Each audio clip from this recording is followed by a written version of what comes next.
Welcome to AI News in 10, your top AI and tech news podcast in about 10 minutes. AI tech is amazing and is changing the world fast. For example, this entire podcast is curated and generated by AI using my and my kids' cloned voices. Here's what's moving in AI and tech on Tuesday, December 30th, 2025. A trio of major chip policy moves is reshaping where and how the world's compute gets built. New York just passed one of the toughest state AI safety laws in the US. And Microsoft's Satya Nadella says 2026 is when AI shifts from experiments to everyday deployment. We'll unpack what those shifts mean for supply chains, regulation, and the next phase of enterprise adoption, and why all of that could make 2026 a make-or-break year for AI. But first, let's hear a word from our sponsors. Need elite developers fast? Elite Coders connects you with rigorously vetted senior engineers in 24 to 48 hours. Staff augmentation, dedicated teams, or full project delivery, we've got you covered. Visit elitecoders.co to get started today. Now, let's dive into today's stories. Let's start with semiconductors, because all paths to AI still run through fabs and tools. The US government has granted Samsung Electronics and SK Hynix annual licenses to ship chip-making equipment to their factories in China throughout 2026. That replaces the broader waivers set to expire on December 31st. Moving everyone to an annual review regime.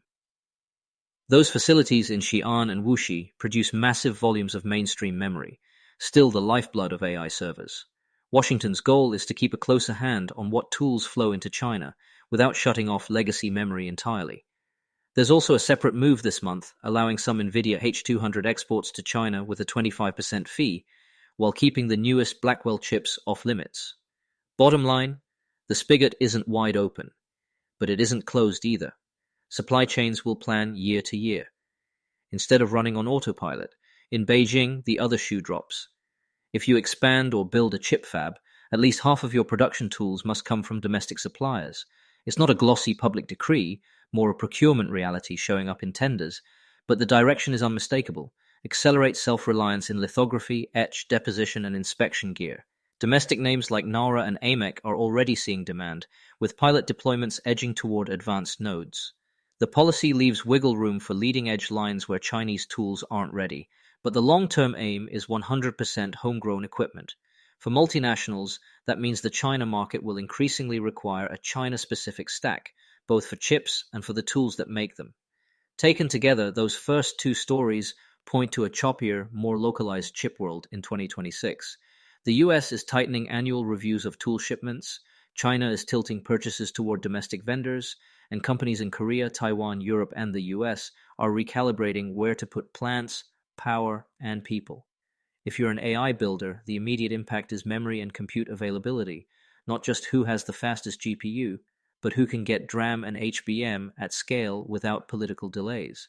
And if you're a CFO, risk management now includes knowing whether your AI bill of materials is exposed to a license that expires every December. Story 3 keeps us in Asia and adds fuel to the fire in a good way. Japan is stepping hard on the accelerator, nearly quadrupling its budget support for cutting-edge semiconductors and AI in the fiscal year that starts in April.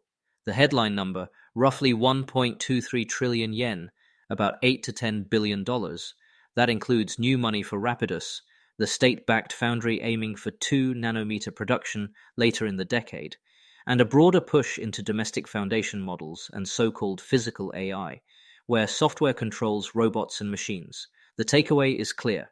Tokyo wants to turn sporadic subsidies into steadier, predictable support by shifting more funding into the regular budget, so manufacturers and model builders can plan multi-year roadmaps.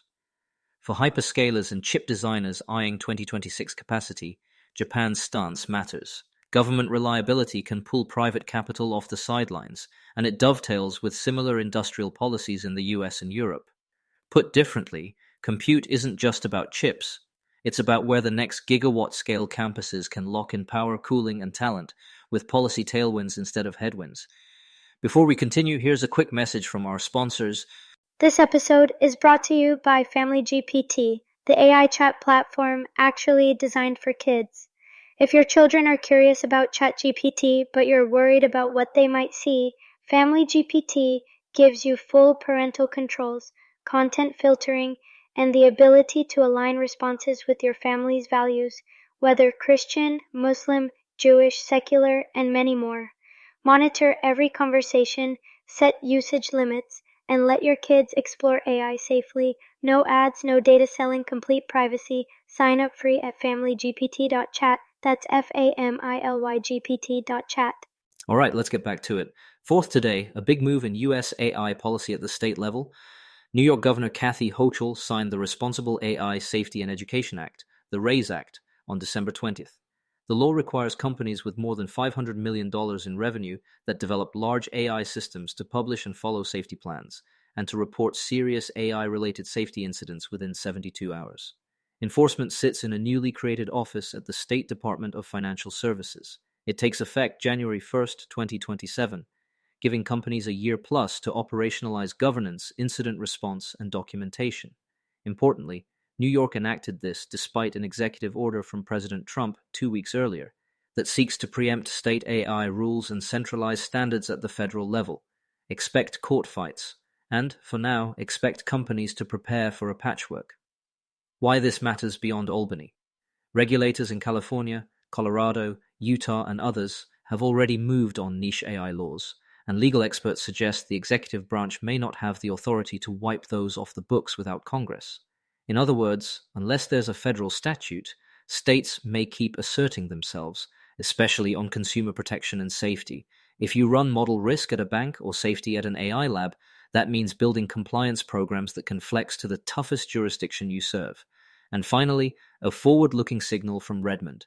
Microsoft CEO Satya Nadella says 2026 will mark AI's shift from the discovery phase, think research demos and first pilots, into the diffusion phase, where deployments become normalized across industries. He's echoing what many CIOs have felt all year. The proof of concept era is winding down, and budgets are moving from experimentation lines into production line items, with ROI targets. Nadella's framing lines up with what we've seen in 2025, massive capital spending for data centers and chips, yes, but also growing scrutiny on whether AI lifts revenue, cuts costs, or improves customer satisfaction at scale. The open question for 2026 is execution. On one hand, we're seeing concrete steps that enable diffusion, policy support in Japan for chips and models, a more predictable, if stricter, US export regime for legacy memory tools, and state-level frameworks spelling out what safety should look like in practice. On the other hand, there's a chill in the air. Markets have started to punish AI spend without a clear payback, and the year-end vibe check is all about real adoption versus splashy announcements. If 2024 and early 2025 were about building the rocket, 2026 is about the launch, and proving it can reach orbit repeatedly, not just once. Quick recap. The US moved Samsung and SK Hynix onto annual licenses for China-bound chip tools, while China told fab builders to source at least half their gear domestically. Both moves that will reshape AI hardware supply chains. Japan threw its weight behind chips and AI with a budget that nearly quadruples support next fiscal year. New York set a 2027 deadline for big company AI safety plans and fast incident reporting, despite a federal push to preempt states. And Microsoft's CEO is calling 2026 the year AI goes from pilot projects to pervasive deployment. If you build or buy AI, the headline for 2026 is simple. Execution under new constraints becomes the competitive edge. Thanks for listening, and a quick disclaimer, this podcast was generated and curated by AI using my and my kids' cloned voices. If you want to know how I do it or want to do something similar, reach out to me at emad@ainewsin10.com. That's ainewsin10.com. See you all tomorrow.